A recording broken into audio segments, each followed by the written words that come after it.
Good morning, gardeners, and welcome to Friday, June 2nd. My name is Catherine, and I created a show called Good Morning Gardeners, even though I can't grow green things because I am referring to gardening metaphorically. We are planting the seeds for a better day. We're starting our day by getting in the right mindset to cultivate a better life for ourselves, better communities, and a better world. Instead of sharing an international observance today, I am going to share a bit about why these days exist and who chooses them. I generally source the international days I choose to speak about from un.org, but sometimes I deviate and select a topic I find from somewhere else online, such as Wikipedia. The existence of international days predates the establishment of the United Nations, but the UN has embraced them as a powerful advocacy tool, and most people generally accept the UN's list as the official list of international observances. International days are proposed to the UN General Assembly by member states. The General Assembly then decides by consensus whether to adopt the resolution establishing the particular day. The international observances are some of the most visited pages on the UN website. The most popular of these include International Women's Day in March, the International Day of Peace in September, and the International Day of Human Rights in December. By creating these special observances, the United Nations promotes international awareness and action on these issues. Each International Day offers individuals, businesses, nonprofits, charities, and governments the opportunity to organize activities related to the theme of the day. So this morning, I'm going to share, as usual, a little bit of what has been on my mind. And what has been on my mind since we last spoke has been just what it really means to create your own reality and the extent to which this is actually true, that we actually do create our own realities.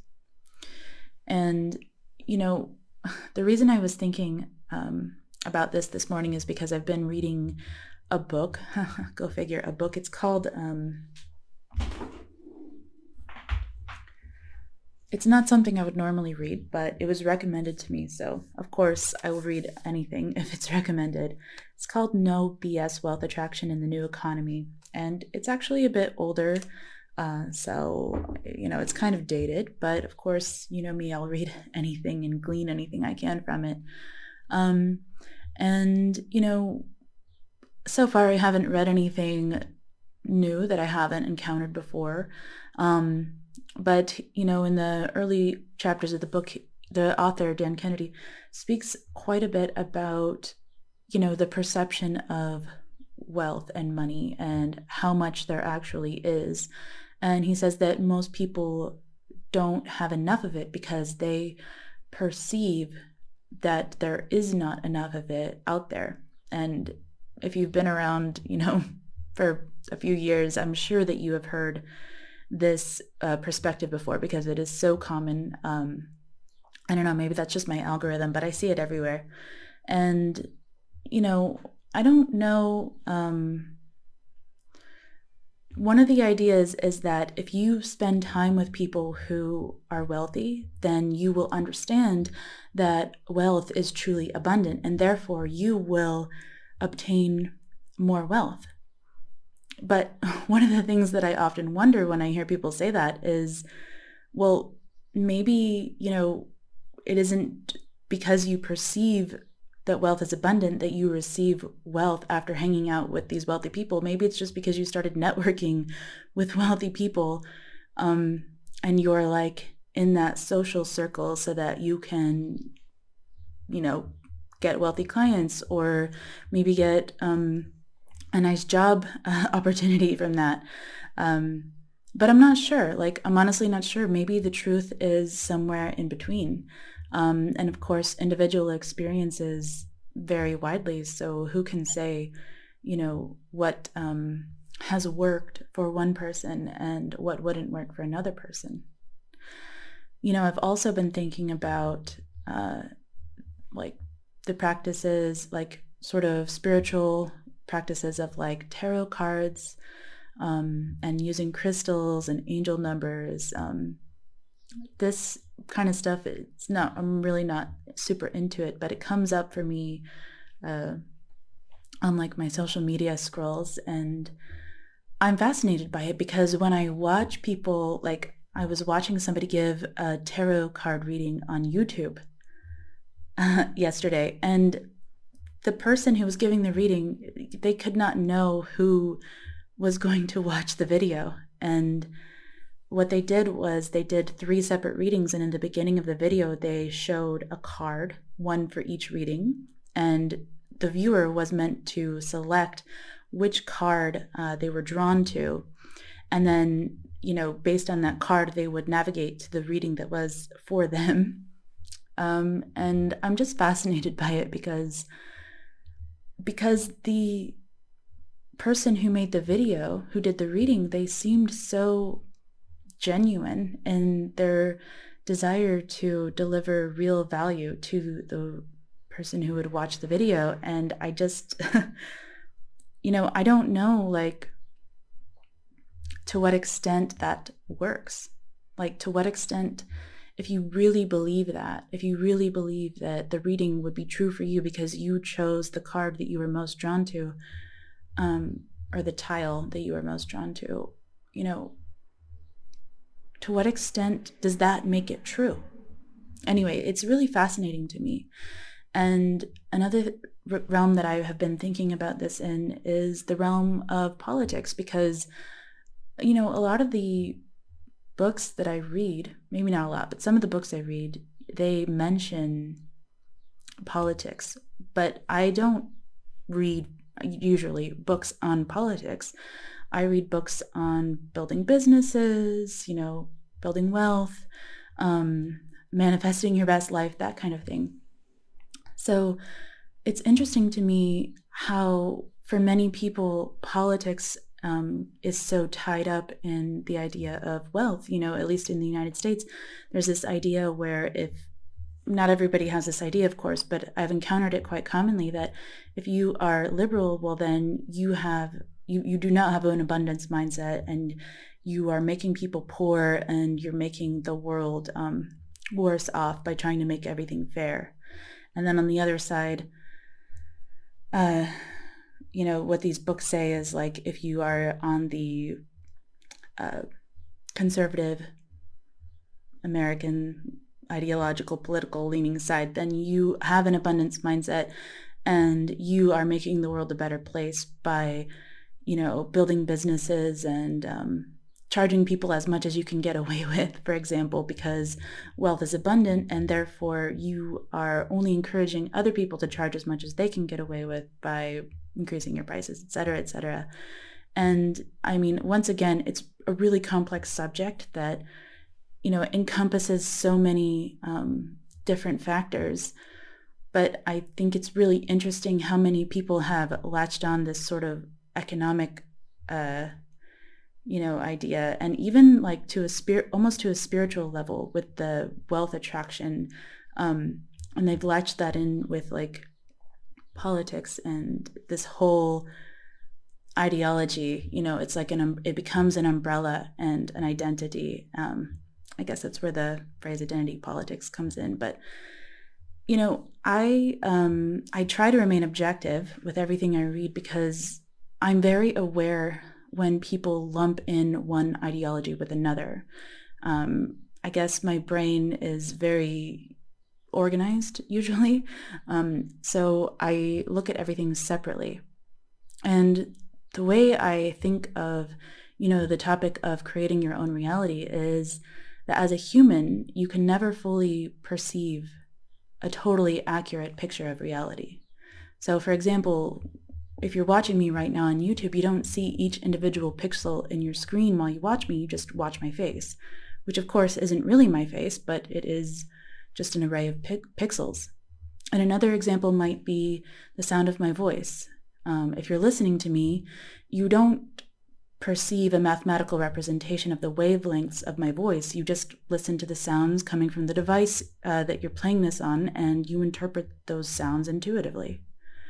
Those are just the examples that I came up with on the fly this morning, but hopefully you get the idea that I'm trying to convey here. We see the world through a human lens, which is by nature subjective to the human experience and not objective to the universe. This is why I think it's impossible to ever fully obtain an accurate mental model of reality. However, I don't think this means we shouldn't try to understand the real world as best we can. I think that theoretically, there is an optimal balance to be struck for each individual between helpful ideas that may or may not be grounded in reality and a fact-checking process that ensures that we don't stray too far from reality. So, how do we strike the right balance between pedantic realism and idealistic faith? I don't have all the answers to this, but one answer I do have that I use for myself is to err closer to the side of faith when it comes to yourself, and closer to the side of realism when it comes to people and events that are more and more removed from yourself. One reason I say this is because I believe self-perception is one of the most unreliable observational exercises a human can do. I think it is very true that as a person, you are too close to yourself to get an accurate picture, and that most people are by far way too critical of themselves. Another reason for my mental rule of thumb is that you as an individual are in the best position to influence yourself. The most power and influence you have in this world is over yourself. So you are most likely to affect real positive change by believing really wonderful things about yourself. I think that manifestation works best the closer to home it is. And I think Maxwell Maltz explains this really well in Psycho-Cybernetics. So I'm going to read a section to you this morning. And if I have read this section to you before, please forgive me. But hopefully I'm gaining some new listeners by now. So I will not be, I think it's good to revisit this section. So he says, this section is titled, "Is Everyone Hypnotized?" It is no exaggeration to say that every human being is hypnotized to some extent, either by ideas he has uncritically accepted from others, or ideas he has repeated to himself or convinced himself are true. These negative ideas have exactly the same effect upon our behavior as the negative ideas implanted into the mind of a hypnotized subject by a professional hypnotist. Have you ever seen a demonstration of honest-to-goodness hypnosis? If not, let me describe it to you. The hypnotist tells a football player that his hand is stuck to the table and that he cannot lift it. It is not a question of the football player not trying. He simply cannot. He strains and struggles until the muscles of his arm and the shoulder stand out like cords, but his hand remains fully rooted to the table. The hypnotist tells a champion weightlifter that he cannot lift a pencil from the desk, and although normally he can hoist a 400-pound weight overhead, the weightlifter now actually cannot lift the pencil.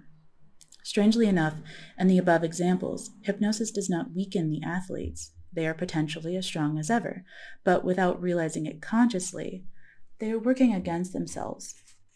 On one hand, they try to lift their hand or the pencil by voluntary effort and actually contract the proper lifting muscles. But on the other hand, the idea that you cannot do it causes contrary muscles to contract quite apart from their will. The negative idea causes them to defeat themselves. They cannot express or bring into play their actual available strength. The gripping strength of a third athlete has been tested on a dynamometer and has been found to be 100 pounds. All his effort and straining cannot budge the needle beyond the 100-pound mark. Now he is hypnotized and told, "You are very, very strong, stronger than you have ever believed in your life. Much, much stronger. You are surprised at how strong you are." Again, the gripping strength of his hand is tested. This time he easily pulls the needle to the 125-pound mark. Again, strangely enough, hypnosis has not added anything to his actual strength. What the hypnotic suggestion did was to overcome the negative idea which had previously prevented him from expressing his full strength. In other words, the athlete, in his normal waking state, had imposed a limitation upon his strength by the negative belief that he could only grip 100 pounds. The hypnotist merely removed this mental block and allowed him to express his true strength. The hypnosis literally dehypnotized him temporarily from his own self-limiting beliefs about himself. It is awfully easy to assume that the hypnotist himself must have some magical power when you see rather miraculous things happen during a hypnotic session. The stutterer talks fluently. The timid, shy, retiring, milquetoast person becomes outgoing, poised, and makes a stirring speech. Another individual who is not especially good at adding figures with a pencil and paper when awake multiplies 2 3-digit figures in his head. All this happens apparently merely because the hypnotist tells him that he can and instructs him to go ahead and do it. To onlookers, the hypnotist word has a magical power. Such, however, is not the case. The power, the basic ability to do these things, was not inherent in the subjects all the time. It was inherent in the subjects all the time, even before they met the hypnotist. The subjects, however, were unable to use this power because they themselves did not know it was there. They had bottled it up, choked it off, because their own negative beliefs were limiting them. Without realizing it, they had hypnotized themselves into believing that they could not do these things. And it would be truer to say that the hypnotist had dehypnotized them than to say he had hypnotized them. Within you, whoever you may be, regardless of how big a failure you may think yourself to be, is the ability and the power to do whatever you need to do to be happy and successful. Within you right now is the power to do things you never dreamed possible. This power becomes available to you just as quickly as you can change your beliefs. Just as soon as you can dehypnotize yourself from the ideas of I can't, I'm not worthy, I don't deserve it, and other self-limiting ideas.